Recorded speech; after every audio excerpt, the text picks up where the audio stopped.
What I'm about to tell you happened to me just 3 weeks ago, and I still can't sleep at night. My name doesn't matter anymore because after what happened, I'm not even sure I'm the same person. For the past month, my doorbell has been ringing at exactly 3:09 a.m. every single night, but here's the thing that will make your blood run cold. I don't have a doorbell. I removed it 2 years ago after moving into this apartment. Yet every night, that sound echoes through my walls, and last night, I finally discovered what's been ringing it. What I found will haunt you forever, because if it happened to me, it can happen to you too. Stay with me, because by the end of this story, you'll never look at your own front door the same way again. It started on a Tuesday night when I was working late on my laptop. The silence was broken by the most bone-chilling sound, ding-dong, echoing from my front door. I froze, my heart pounding, because I knew for certain there was no doorbell installed. I grabbed my phone's flashlight and crept toward the door, my bare feet silent on the cold floor. When I looked through the peephole, I saw nothing but darkness, but then I heard it, the sound of small, wet footsteps moving away from my door. I pressed my ear against the wood and heard a child's voice whispering, "He's not ready yet, but he will be soon." The next morning, I found something that made me question my sanity. Tiny handprints burned into my wooden door, as if someone had pressed their palms against it while it was on fire. The prints were so small, they looked like they belonged to a child, but the heat required to burn wood like that would have killed any living person instantly. Determined to catch whatever was tormenting me, I set up my phone to record the hallway all night.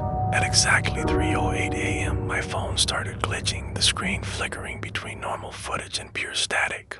Then I heard it again, that impossible doorbell sound, but this time it was different. It wasn't coming from outside, it was coming from inside my walls, as if the sound was trapped in the very structure of my apartment. When I checked the recording the next morning, most of it was corrupted, but there was one frame that made me physically sick. In that single frame, I could see a face pressed against my door from the inside of my apartment, not outside, inside.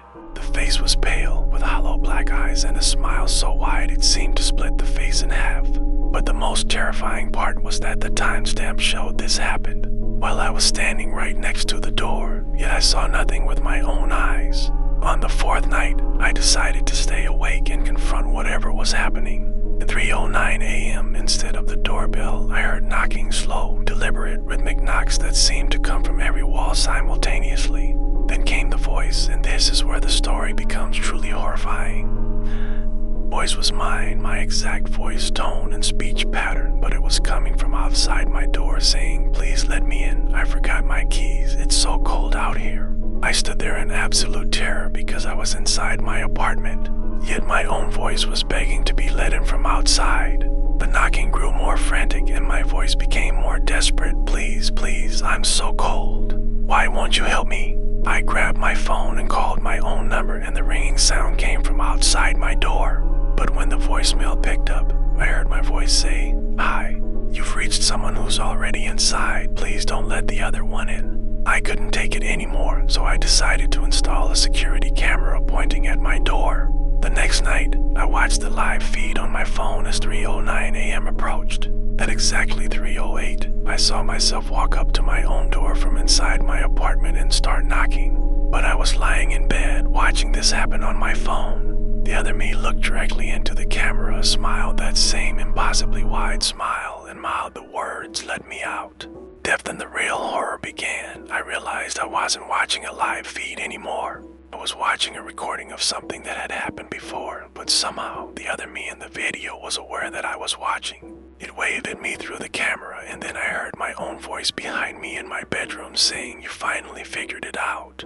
I turned around and there I was, standing in my own room, but my reflection in the mirror showed only one person, me, lying in bed alone. All text. I packed everything and moved out that same night, staying in a hotel across town. But at exactly 3:09 a.m., the hotel room phone rang.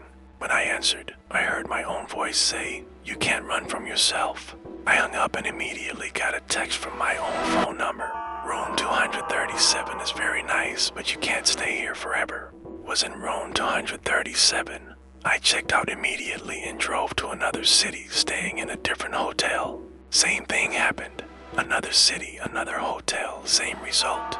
It took me 2 weeks to realize the horrifying truth. I wasn't being followed by something else.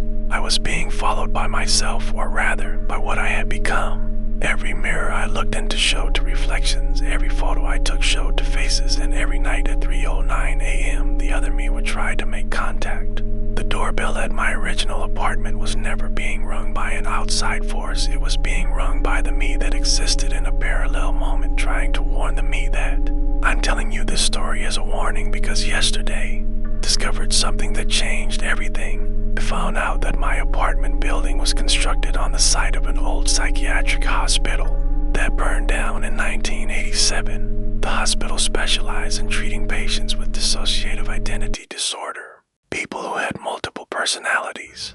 The fire happened at exactly 3:09 a.m. and 23 patients died, but their bodies were never found. The building plans show that my apartment was built directly over the old therapy room, where patients would talk to mirrors trying to integrate their different personalities.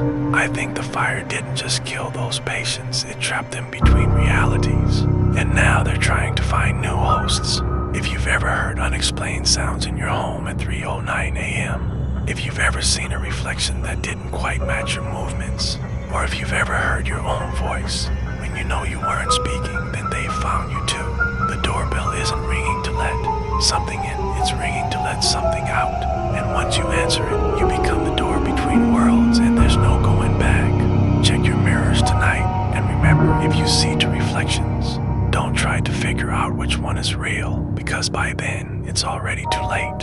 Have you heard your doorbell ring at 3:09 a.m.? Tell us in the comments if you're still yourself.